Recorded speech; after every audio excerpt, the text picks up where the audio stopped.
जय हिंद साथियों, स्वागत है आपका self study classes Vishwamit Jain YouTube channel में। तो साथियों, आज हम पढ़ने वाले हैं वर्णमाला। ठीक है, इसके पहले दोस्तों हमने पढ़ा क्या, हिंदी भाषा को पढ़ा, हिंदी की विभिन्न बोलियों को पढ़ा।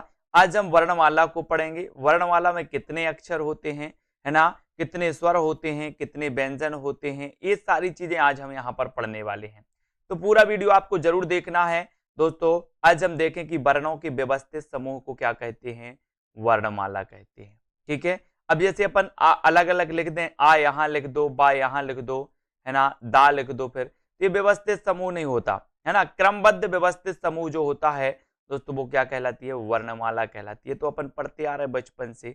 ठीक है, वर्ण उस मूल ध्वनि को कहते हैं जिसका खंड ना हो, खंड ना हो। जैसे पानी, है ना, तो पा धन आ धन ना और धन ई, इसके बाद इनके पा आ ना ई टुकड़े नहीं किए जा सकते। अतः इन ध्वनियों पा आ ना ई को क्या कहेंगे, हम वर्ण कहेंगे। यानी कि जो पानी है दोस्तों, इसमें ये जो है वर्णों से मिलकर के ये शब्द बना हुआ है, और ये जो वर्ण होते हैं इनके टुकड़े नहीं हो सकते, इनके टुकड़े नहीं हो सकते, है ना। तो ये क्या कहलाते हैं, ये ध्वनि कहलाती हैं। ठीक है, ध्वनि या फिर वर्ण कहलाते हैं, या अक्षर भी इन्हें कहा जाता है। ठीक है, तो हिंदी में 52 वर्ण हैं। कितनी हैं, 52 वर्ण हैं, जिसमें 11 क्या हैं, 11 स्वर हैं, और दोस्तों 33 क्या हैं, 33 व्यंजन हैं। सभी को पता है 4 क्या हैं, संयुक्त व्यंजन हैं। ठीक है, 4 ऊष्म व्यंजन भी हैं, और दोस्तों 2 उत्क्षिप्त व्यंजन हैं, और अम और आहा ये क्या होते हैं दोस्तों, ये अनुस्वर होता है और ये विसर्ग होते हैं। अतः इनका विवरण इस प्रकार है। तो यहाँ पर अपन ने देख लिया, छोटी सी नॉर्मल सी क्वेश्चन आते हैं यहाँ पर कि वर्णमाला में कितने अक्षर होते हैं, कितने वर्ण होते हैं, आप बताओगे 52। इसमें स्वर कितने होते हैं, 11। व्यंजन कितने होते हैं, 33। ठीक है, संयुक्त व्यंजन कितने होते हैं, इसको भी आपको पता होनी चाहिए। ऊष्म व्यंजन कितने होते हैं, उत्क्षिप्त व्यंजन कितने होते हैं, अनुस्वर कौन सा होता है और विसर्ग कौन सा होता है। ठीक है, तो यहाँ पर ये आपको समझ में आ गई। अब हम दोस्तों वर्णमाला को देखेंगे कि वर्णमाला को 2 भागों में बांटा गया। एक तो आपका हो गया स्वर, ठीक है, दूसरा हो जाएगा व्यंजन। ठीक है, तो इनको आपको याद रख लेना है। यहाँ पर हम स्वर को देखेंगे दोस्तों, तो स्वर को भी यहाँ देखो, ह्रस्व, दीर्घ और संयुक्त। ठीक है, ये क्या है, स्वर कहलाते हैं। और दोस्तों प्लुत स्वर भी आते हैं इसमें, प्लुत, जिसमें ज्यादा टाइम लगता है। खैर, इतना पूछा जाता है कि निम्न में से बताइए कौन सा ह्रस्व स्वर है। तो आ, ई, उ और री, ये क्या कहलाते हैं, ह्रस्व स्वर कहलाते हैं। आपसे यहां से पूछा जाएगा दीर्घ स्वर कौन से हैं, तो आ, ई, उ, ये क्या कहलाते हैं, दीर्घ स्वर कहलाते हैं। ठीक है, इन्हीं के अंदर दोस्तों ये भी आते, ए आई ओ औ, ये भी दीर्घ स्वर के अंतर्गत आते हैं। लेकिन संयुक्त स्वर की अगर बात करें तो ये संयुक्त स्वर कहलाते इतने, ए आई ओ औ, ये क्या कहलाते हैं, संयुक्त स्वर कहलाते हैं, जो कि दोस्तों अनेक स्वरों के मेल से बनते हैं। ठीक है, मेल से, जैसे आ और ई मिलकर क्या बना रहे, ए, आ और ए मिलकर आई बना रहे। तो ये क्या कहलाती है, संयुक्त स्वर के अंतर्गत आते हैं, और इन्हें दीर्घ स्वर की श्रेणी में भी रखा जाता है। ठीक है, तो ये आपके संयुक्त स्वर हो गए, ये दीर्घ स्वर हो गए, ये ह्रस्व स्वर हो गए। फिर बात करेंगे दोस्तों हम व्यंजन की। तो व्यंजन में देखें स्पर्श व्यंजन। स्पर्श व्यंजन ये वो अपने देखा होगा, वर्ण के जो 25 अक्षर होते, वर्ग के 25 अक्षर होते हैं, का से लेकर के मा तक, कचट तप, का चा टा ता, ये जो वर्ग होते हैं, का वर्ग, चा वर्ग, टा वर्ग, ता वर्ग, था वर्ग, पा वर्ग, है ना। तो ये जो 5-5 जो वर्ण होते हैं, और कुल मिला के कितने हो जाते हैं, 25 हो जाते हैं। तो ये क्या कहलाते हैं, स्पर्श व्यंजन कहलाते हैं। अंतस्थ व्यंजन की अगर बात करें तो या, रा, ला और वा, ये क्या कहलाते हैं, अंतस्थ व्यंजन। अब आपसे सीधा पूछा जाएगा निम्न में से बताइए कौन सा अंतस्थ व्यंजन है या फिर अंतस्थ व्यंजन नहीं है। तो या, रा, ला, वा ये अंतस्थ व्यंजन कहलाते हैं। ऊष्म व्यंजन की बात करें तो सा, सा और हा, ये क्या कहलाते हैं दोस्तों, ये ऊष्म व्यंजन कहलाते हैं। ठीक है, तो आपने देख लिया कि ये अंतस्थ व्यंजन, ऊष्म व्यंजन और ये स्पर्श व्यंजन कहलाते हैं। ठीक है, अब यहां पर हम देखेंगे दोस्तों अनुस्वर। तो ये अम, विसर्ग, ये आहा, ये क्या कहलाते हैं, अनुस्वर और विसर्ग, और इनको क्या कहा जाता है, अयोगबाह, ये अयोगबाह कहा जाता है। अनुस्वर और विसर्ग को अयोगबाह कहा जाता है। ठीक है, उत्क्षिप्त व्यंजन कौन से हैं, तो इड़ा ओढ़ा, ये क्या कहलाते हैं, उत्क्षिप्त व्यंजन कहलाते हैं। आपसे पूछा जाएगा निम्न में से बताइए कौन से उत्क्षिप्त व्यंजन है, तो रा ओढ़ा आपको पता होनी चाहिए। ठीक है, फिर बात करें संयुक्त व्यंजन की तो छा, त्रा, ज्ञाश्रय, छत्रज्ञश्रय, छत्रज्ञश्रय ये क्या कहलाते हैं? संयुक्त व्यंजन कहलाते हैं। संयुक्त व्यंजन यानी कि दोस्तों ये अन्य वर्णों की सहायता से मिलकर के या फिर योग करके ये बनाए जाते हैं। जैसे यहाँ पर देखें आधा का और सा मिलकर के बना रहा, छा बन गया है ना, ता और रा बन के तेरा बन गया, ये जा और या बन के ज्ञा बन गया, आधा सा और रा बन के स्रा बन गया। यहां से क्वेश्चन बनता है निम्न में से बताइए कौन सा संयुक्त व्यंजन है या फिर नहीं है। ठीक है, और ये आपसे पूछा जाएगा कि छा किन वर्णों के योग से बनता है, तो आपको ऐसा पता होनी चाहिए। ये जो संयुक्त होते हैं पहला जो वर्ण होता है ए, इसमें हलंत लगा रहता है, मतलब ये आधा रहता है। ठीक है, तो ये भी आपको ध्यान रखने दो। छत्रज्ञश्रय ये क्या है? संयुक्त वर्ण है। आगत ध्वनियां कौन कौन सी हैं? आगत ध्वनियां का, खा, गा, जा, फा, ये यहाँ पर नुक्ता लगा रहता है एक, है ना, ये क्या कहलाती है? आगत ध्वनियां कहलाती हैं। आगत ध्वनियां आपको पता होनी चाहिए। ठीक है, अब देखें हिंदी के स्वर उन्हें कहते हैं जिनका उच्चारण किसी अवरोध के या बिना बाधा के होता है। इनके उच्चारण में किसी दूसरे वर्ण की सहायता नहीं ली जाती, यानी कि स्वर उसे कहते हैं जो दोस्तों स्वतंत्र रूप से उच्चरित होते हैं, वो क्या कहलाते हैं? स्वर कहलाते हैं, और दूसरे वर्णों की इनमें सहायता नहीं ली जाती है। हिंदी में स्वरों की संख्या कितनी है? 11 होती है स्वरों की संख्या। ठीक है, ह्रस्व स्वर की आ, ई, उ और री ये ह्रस्व स्वर कहलाते हैं। आपसे पूछा जाएगा इन्होंने में से बताइए कौन सा ह्रस्व स्वर है, तो आपको पता होनी चाहिए कि ये ह्रस्व स्वर कहलाते। ठीक है, तो इतनी चीजें आपको पता होनी चाहिए, यहीं से क्वेश्चन बनता है, बन जाते आराम से। एक दो बार वीडियो को देखिए। दीर्घ स्वर में आ, ई, उ और ए भी रखे जाते हैं, इनको भी दीर्घ स्वर में रख दिया जाता है। ठीक है, और ये संयुक्त स्वर ए है ना, आ और ई मिलकर ए बना रहा है, आ और ए मिलकर के दोस्तों आई बना रहा है, तो ये क्या कहलाती है? संयुक्त स्वर कहलाती है। अपन ने संयुक्त व्यंजन भी पढ़े हैं और संयुक्त स्वर भी अपन ने यहाँ पर पढ़ लिए। ठीक है, हिंदी के व्यंजन प्लुत प्लुत स्वर भी होते हैं ना, प्लुत स्वर ऐसे होते हैं, ऐसे करके वो लगा तो ओम, जिनमें ज्यादा है ना सभी से दीर्घ स्वर से भी ज्यादा समय लगता है उच्चरित होने, तो वो प्लुत स्वर कहलाते। ठीक है, तो हिंदी के व्यंजन देखो, व्यंजन उन वर्णों को कहते हैं जिनका उच्चारण स्वरों की सहायता से होता है। तो सबसे पहले हमने देखा था कि वर्णमाला को दो भागों में बांटा गया, एक तो स्वर, दूसरा व्यंजन।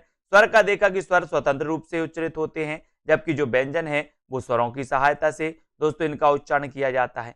तो देखें यहाँ पर स्वर कौन कौन से होते हैं दोस्तों, है ना, जैसे अपन देखें कि जो का है ये आधा का और ये आ मिलकर के बनता है का, है ना, तो ये का क्या बन गया? इसमें आधा का है और आ है, तो ये आ क्या है?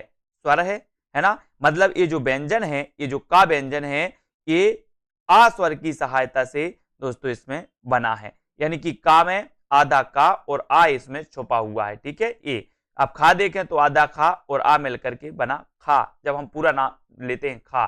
ठीक है, तो इनमें क्या होता है? आ छुपा रहता है इसमें आ, तो स्वरों की सहायता से ये व्यंजन बोले जाते हैं, उच्चरित होते हैं। ठीक है, अतः हिंदी में कितने हैं? 33 व्यंजन हैं जो इस प्रकार से। स्पर्श व्यंजन की बात करें तो ये का वर्ग, चा वर्ग, टा वर्ग, ता वर्ग और पा वर्ग, ये क्या कहलाते हैं? स्पर्श व्यंजन कहलाते। कचट तप, ऐसे कर लो, कचट तप, तो का, खा, गा, घा, या, है ना, और इंगिया, चा, छा, जा, झा, इया, टा, ठा, डा, ढाड़ा, ता, था, दा, धा, ना, है ना, पा, फा, बा, भा, मा, ये स्पर्श व्यंजन कहलाते हैं। ठीक है, अंतस्थ व्यंजन या, रा, ला व अंतस्थ कहलाते हैं। आपसे पूछा जाएगा निम्न में से बताइए कौन सा अंतस्थ व्यंजन नहीं है। ऊष्म व्यंजन की बात करें तो सा, सा और हा, ये क्या कहलाते हैं? ऊष्म व्यंजन कहलाते। ठीक है, स्वर जिन वर्णों का उच्चारण किसी अवरोध या बाधा के कारण होता है, ये अपने आप में स्वतंत्र होते हैं। इनका वर्गीकरण इस प्रकार है। देखें यहाँ पर ह्रस्व स्वर आ, ई, उ और री, ये क्या कहलाते हैं? ह्रस्व स्वर, है ना, ये एक मात्रक होते हैं। ठीक है, दीर्घ स्वर ये द्विमात्रक होते हैं, जैसे आ, ई, उ, है ना, ये क्या कहलाते हैं? द्विमात्रक कहलाते हैं। संयुक्त स्वर ये भी द्विमात्रक होते हैं, तो इन्हें दोस्तों ये जो होते हैं इन्हें भी काय में दीर्घ स्वर में भी रखा जाता है, और ये संयुक्त स्वर ए, आई, है ना, ओ और औ, ये काय में आते संयुक्त स्वर भी कहलाते हैं। प्लुत स्वर की बात करें तो इसे त्रिमात्रक कहा जाता है दोस्तों, क्योंकि इसके उच्चारण में तिगुना समय लगता है। इसके 3 का अंक लगाया जाता है, जैसे ए, जैसे ओम, ए, इस प्रकार से। तो ये क्या होते हैं? त्रिमात्रक होते हैं। कौन से? प्लुत स्वर। तो ये स्वरों के बारे में अपन ने देखा। अनुनासिक में आपने देखा है इसका उच्चारण नाक एवं मुंह से होता है, ऐसा पूछा जाता है, जैसे चांद, गांव और दांत, इसका कैसे होता है? उच्चारण नाक और मुंह दोनों से होता है। ठीक है, अनुस्वर देखो, ये अनुस्वर, ये क्या कहलाता है? अनुनासिक, अनुस्वर, ए स्वर के बाद आने वाला व्यंजन है, इसकी ध्वनि नाक से निकलती है, जैसे अंगद, कंगन, है ना, तो ये अनुस्वर कहलाते हैं, अनुस्वर और अनुनासिक। ठीक है, यहाँ निर्नानुनासिक देखो, इसके उच्चारण में ना तो बिंदी और ना तो चांद बिंदी का प्रयोग किया जाता है, वो निर्नानुनासिक कहलाते हैं, जैसे इलाहाबाद, बनारस, इधर उधर, ये क्या कहलाती है, निर्नानुनासिक कहलाते हैं। ठीक है, तो यहाँ पर अनुनासिक जिनका उच्चारण नाक और मुंह दोनों से होता है, अनुस्वर जिनका उच्चारण दोस्तों नाक से होता है ना, और निर्नानुनासिक इसके उच्चारण में ना तो बिंदी और ना तो चंद्र बिंदी का प्रयोग किया जाता है। ऐसे शब्द हैं इलाहाबाद, बनारस, इधर उधर, ये क्या कहलाती है, निर्नानुनासिक के अंतर्गत आते हैं। ठीक है, विसर्ग देखो, यह भी अनुस्वर की तरह स्वर के बाद आता है, जैसे प्रातः, काल, मनः, कामना, तो ये क्या होता है, विसर्ग होता है। तो ये अपन ने दोस्तों वर्णमाला के बारे में पढ़ लिया। वर्णमाला के दोस्तों यहाँ पर अपन ने देखा कि किस प्रकार से हैं। यहाँ पर देखें परीक्षा उपयोगी महत्वपूर्ण स्वर देखो, ह्रस्व स्वर देख लिया, आ ई उ री, दीर्घ स्वर में आ ई उ, संयुक्त स्वर में ए आई ओ औ। ठीक है, आगत, आगत ध्वनि आ, ए वाली आगत ध्वनि कहलाती है, अपन डॉक्टर लिखते ना ऐसे, है ना, तो ये आगत ध्वनि है। अग्र स्वर कौन कौन से हैं, ई ए आई, ये अग्र स्वर कहलाते हैं। मध्य स्वर आ है। ठीक है, पश्च स्वर आ उ ओ, ये क्या कहलाते हैं, पश्च स्वर कहलाते हैं।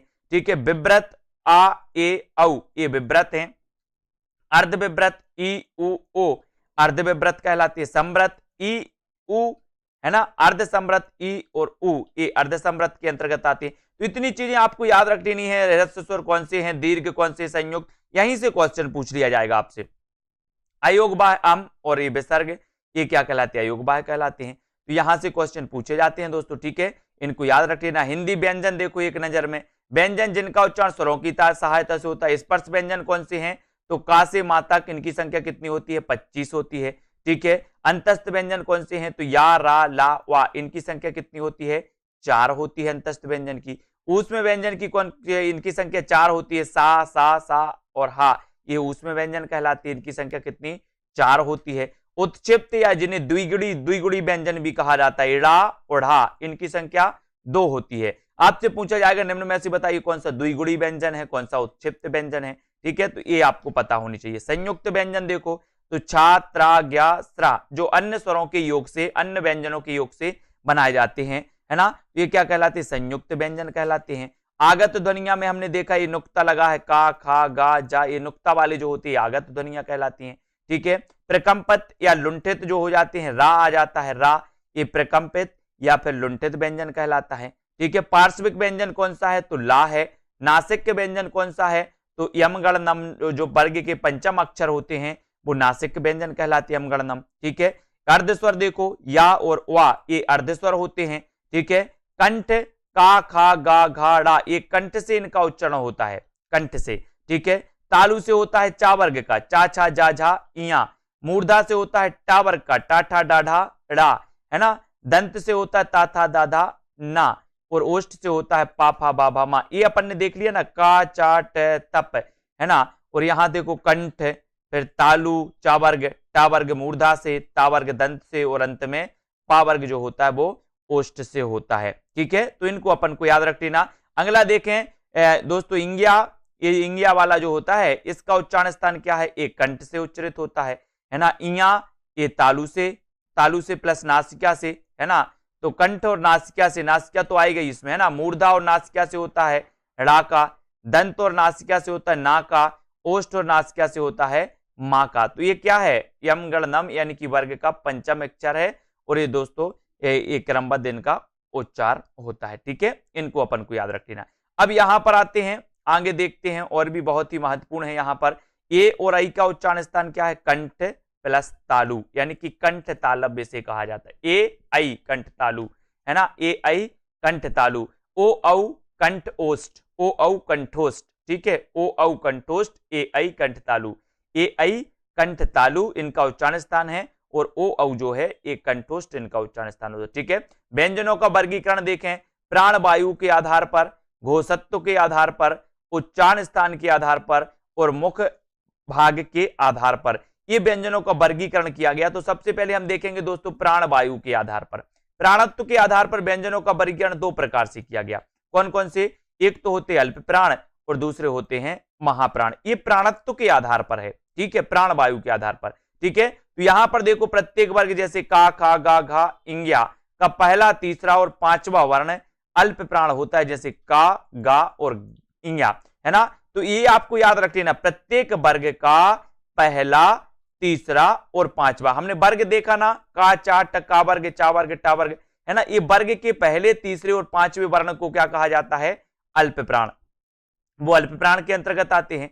महाप्राण देखो तो प्रत्येक वर्ग का दूसरा और चौथा जो वर्ण होता है वो क्या कहलाता है? महाप्राण। जैसे यहां पर का वर्ग में देखें तो ये दूसरा वर्ण है और ये क्या है? चौथा वर्ण है, तो ये काय के अंतर्गत आएगा? महाप्राण के अंतर्गत आएगा। बाकी 1, 3 और 5 ये अल्प प्राण आएंगे, है ना। तो महाप्राण और अल्प प्राण आपको समझना है कि अल्प प्राण 1, 3, 5 वर्ग के प्रथम, द्वितीय, तृतीय अक्षर अल्प प्राण और द्वितीय और चतुर्थ महाप्राण कहलाती है। इसको समझना, ठीक है ना। और दोस्तों यहां पर देखें अघोष, प्रत्येक वर्ग का, खा, गा, इया का पहला और दूसरा वर्ण अघोष कहलाता है। पहला और दूसरा अघोष, ठीक है। जैसे यहां पर देखें तो का और खा ये क्या कहलाएंगे? ये कहलाएंगे आपके अघोष कहलाएंगे।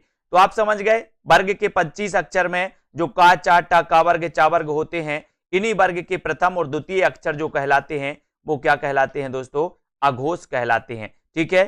सघोष की बात करें तो सघोष में प्रत्येक वर्ग का तीसरा, चौथा और पांचवा ये सघोष या फिर घोष के अंतर्गत आते हैं। तो 1, 2 अघोष, 3, 4, 5 सघोष या फिर घोष कहा जाता है, ठीक है। तो ये घोषत्व के आधार पर भी आपको पता चल गया। तो यहां पर अपन ने अल्प प्राण, महाप्राण, अल्प प्राण मतलब 1, 3, 5, महाप्राण मतलब 2, 4, ठीक है। अघोष मतलब 1, 2 और सघोष मतलब 3, 4, 5, ठीक है। अल्प प्राण तथा महाप्राण में आने वाले व्यंजन देखो प्राणत्व के आधार पर। अल्प प्राण दोस्तों इसको आपको याद रख लेना है, सूत्र है 135 और इसका है 24, ऐसे याद कर लेना 135, है ना, और प्लस अंतस्थ भी इसमें आते हैं। तो 135 मतलब क्या है? वर्ग का प्रथम, तृतीय और पंचम। तो ये क्या हो जाएगा? का, गा और ये इया, चा, जा, इया।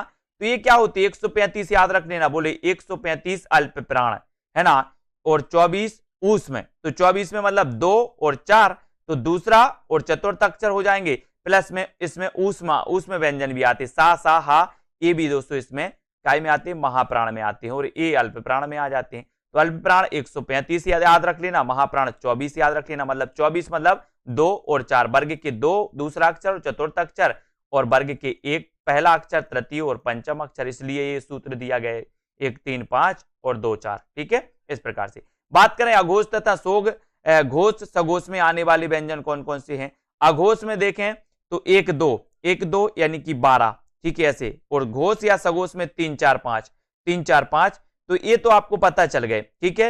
ये अघोष कौन से होते हैं? वर्ग के प्रथम और द्वितीय। और घोष और सघोष, घोष या जिसे सघोष भी कहा जाता है वो होते हैं वर्ग के 3, 4, 5 अक्षर, ठीक है। आपसे पूछा जाता है कि निम्न में से बताइए कौन सा सघोष व्यंजन है, कौन सा अघोष व्यंजन है ना। तो अघोष आपको पता चल गया कि वर्ग के प्रथम और द्वितीय अघोष और वर्ग के 3, 4, 5 जो होते हैं वो क्या कहलाते हैं? सघोष कहलाते हैं, ठीक है। तो इतनी चीजें आपको याद हो गई होंगी दोस्तों। अब यहां पर हम देखेंगे बहुत सारी चीजें हैं, है ना। ये तो अपने दोस्तों का एक क्या था? ये वर्णमाला था और वर्णमाला से संबंधित घोषत्व के आधार पर अघोष, सघोष जो पूछे जाते हैं उनको हमने आज के इस वीडियो में पढ़ लिया दोस्तों। अब अगले जो वीडियो है उसमें हम ब्राह्म चिन्ह के बारे में भी पढ़ेंगे, ब्राह्म चिन्ह को देखेंगे, ब्राह्म चिन्ह क्या होती है, महत्वपूर्ण ब्राह्म चिन्ह दिए गए हैं, इनके बारे में पढ़ेंगे, फिर अपन करेंगे क्या? अभ्यास, ठीक है। तो आज के इस वीडियो के लिए बस इतना ही। जय हिंद।